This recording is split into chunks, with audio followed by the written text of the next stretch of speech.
Hello everyone, मैं हूं आदर्श और स्वागत है आप सभी का हमारे इस प्यारे से यूट्यूब चैनल में। अगर आप चैनल पर नए हैं तो प्लीज़ चैनल को ज़रूर सब्सक्राइब कीजिएगा क्योंकि यहाँ पर आपको वही चीज़ें मिलेंगी जो आपके एग्ज़ाम के पर्पज़ से बहुत ही ज़्यादा ज़रूरी होता है।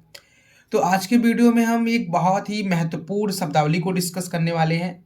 अगर हम किसी भी एग्ज़ाम जो भी हमारा रिटन एग्ज़ाम होता है उसमें क्वेश्चन पूछ दिए जाते हैं कि संविधान की विशेषताएँ बताइए या फिर नीति निर्देशक तत्व की विशेषताएँ बताइए या फिर अगर आप साइंस बैकग्राउंड से हैं तो वहाँ पे किसी कॉन्सेप्ट की विशेषताएँ। तो सबसे पहले हम ये समझते हैं कि आखिरकार विशेषताओं का मतलब क्या होता है? अगर हमको ये मालूम चल जाए कि विशेषता का मतलब होता क्या है, तो हम अपने किसी भी क्वेश्चन का आंसर बहुत ही ईज़िली और बहुत ही सरल तरीके से कर सकते हैं। हमें आंसर पता होता है, बट जो हमारी शब्दावलियाँ होती हैं, वो हमको कन्फ्यूज़ करती हैं कि आखिर इसका मीनिंग क्या है, हम इसे समझें कैसे? तो सबसे पहले हम शब्दावली विशेषताएँ, इसका मतलब क्या होता है, इसको समझने का प्रयास करते हैं। जैसे मान लीजिए कि आप और आपके दोस्त दोनों के अंदर ऐसी का क्या क्वालिटीज़ हैं जो एक दूसरे से अलग कर आप मतलब आपको ना तो आप अपने दोस्त की तरह बन सकते हैं, ना तो आपका दोस्त आपकी तरह बन सकता है। जैसे मान लीजिए कि आपके दोस्त को फुटबॉल खेलना पसंद है और आपको क्रिकेट खेलना पसंद है। तो दोनों के बीच वो कौन-सी क्वालिटी हुई जो दोनों को एक दूसरे से अलग कर रही हैं?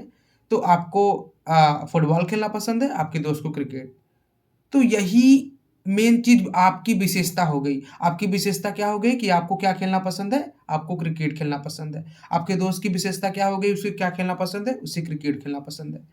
अब इसी तरीके से अगर हम अपने पॉलिटिकल साइंस के एक टॉपिक का उदाहरण लेके समझने की कोशिश करें कि जो हमारा भारत मौलिक अधिकार है और हमारे नीति निर्देशक तत्व, जो हमारा डीपीएसपी है और हमारे जो मौलिक अधिकार है, दोनों में क्या अंतर है?